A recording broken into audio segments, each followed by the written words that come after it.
హైదరాబాద్ కరీంనగర్లో కట్టిన కాంగ్రెస్ కట్టిన ప్రాజెక్టులతో ఈరోజు 1,53,00,000 మెట్రిక్ టన్నుల వడ్లు ఈరోజు తెలంగాణలో వండినాయి. 1,00,000 కోట్లు కాళేశ్వరంలో కాంట్రాక్టర్లకు కాలబెట్టిండు. పాలమూరు రంగారెడ్డికి 20,000 కోట్లు కాలబెట్టిండు. ఇంతవరకు సుక్క నీరు రాలేదు. కాళేశ్వరంలో 52,000 ఎకరాలకు ఇచ్చాడు.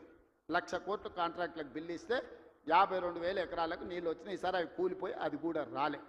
ఇప్పటి వరకు చంద్రశేఖరరావు గారి 10 ఏళ్లలో 1,83,000 కోట్ల రూపాయల ప్రజాధనాన్ని ఇరిగేషన్ ప్రాజెక్టుల మీద పెట్టిండు. నేను సూటిగా అడుగుతున్నా, ఏ ప్రాజెక్ట్ అయినా నువ్వు పూర్తి చేసినవా? ఏ ఒక్క ప్రాజెక్ట్ అయినా తెలంగాణ ప్రజలకు అంకితం చేసినవా? ఇది పూర్తయింది, ఇది ప్రజలకు అంకితమైంది, దీంట్లో నీళ్ళు వస్తున్నాయని చెప్తావా అని నేను అడుగుతున్నా.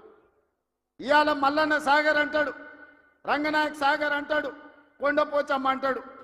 రంగనాయక సాగర్ కడితే రంగనాయక సాగర్ దగ్గర హరీష్ రావు ఫామ్ హౌస్ కట్టుకున్నాడు. 3 దిక్కుల ప్రాజెక్ట్ ఉంటుంది, మధ్యలో ఆయనకు ఫామ్ హౌస్ ఉంటుంది.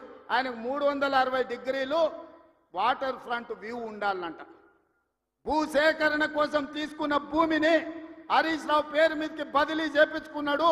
ప్రాజెక్టు కోసం సేకరించిన భూములు రంగనాయక సాగర్ సిద్దిపేట దగ్గర ప్రాజెక్టు కోసం సేకరించిన భూములు ప్రాజెక్టుల నుంచి తొలగించి హరీష్ రావు ఫామ్ హౌస్ కట్టుకున్నాడు. దానికి లెక్క చెప్పాల్సింది హరీష్ రావు గారు. ఏం చింత చేయకు, లెక్కలు తీస్తున్నా, నీ లెక్క చెప్తా. కొండపోచమ్మ ప్రాజెక్టు కట్టిందే కేసీఆర్ ఫామ్ హౌస్కు కాలువలు తీసుకెళ్లడానికి. ఇవాళ నిజ నిర్ధారణ కమిటీ వేసుకుందాం, కొండపోచమ్మ ప్రాజెక్టుకు పోదాం. కొండపోచమ్మ నుంచి డైరెక్ట్గా కేసీఆర్ ఫామ్ హౌస్ 100 ఎకరాలకు కాలువ డైరెక్ట్ ఆయన ఫామ్ హౌస్లోకి వెళ్ళి తీసుకుపోయాడు. 1000 కోట్లు ప్రజలే ఖర్చు పెడితే నీ ఫామ్ హౌస్కు నీళ్లు తీసుకెళ్తావా? ఇది న్యాయమా? చంద్రశేఖరరావు గారు, నిన్ను నమ్మి నీ చేతిలో రాష్ట్రం పెడితే, నీ కొడుకుని మున్సిపల్ మినిస్టర్ పెడితే జన్వాడలో 111 ఫామ్ హౌస్లు కట్టుకుంటాడు. ఆయన బామ్మార్ది ఇంకోటి కట్టుకుంటాడు. అందులో దీపావళి పండుగ వచ్చిందని చిచ్చుబుట్లు కాకుండా సారాబుట్లు పెట్టి దావతులు చేస్తాడు. ఏమనంటే మేము క్యాసినో నడుపుకుంటాం, మేము సారా బుట్లు పెట్టుకుంటాం, కాబట్టి మమ్మల్ని ఏం అనొద్దు అని. అంటే బావ కళ్ళల్లో ఆనందం చూడడానికి ఆయన బామ్మార్ది ఏమి తాగి తందనాలు ఆడినా డ్రగ్స్ తీసుకున్నాడు. ఆ ఇంట్లో దొరికినా కేసు పెట్టొద్దా? ఒకసారి ఆలోచన చేయండి. ఎంత సిగ్గు లేకుండా మాట్లాడుతున్నారంటే, డ్రగ్స్ తీసుకున్నాడు దొరికిండు కదనే వాడు మొత్తం అందా, అవును నేను డ్రగ్స్ తీసుకున్నాను వాడు ఒప్పుకుండు, డ్రగ్స్ ఉన్నోడు దొరికిండని వీడు ఒప్పుకుండు, కానీ వాడిని పట్టుకోవద్దంట పోలీసోడు. ఎందుకంటే మేము బీఆర్ఎస్ నాయకులం కాబట్టి మమ్మల్ని ఏమనొద్దని.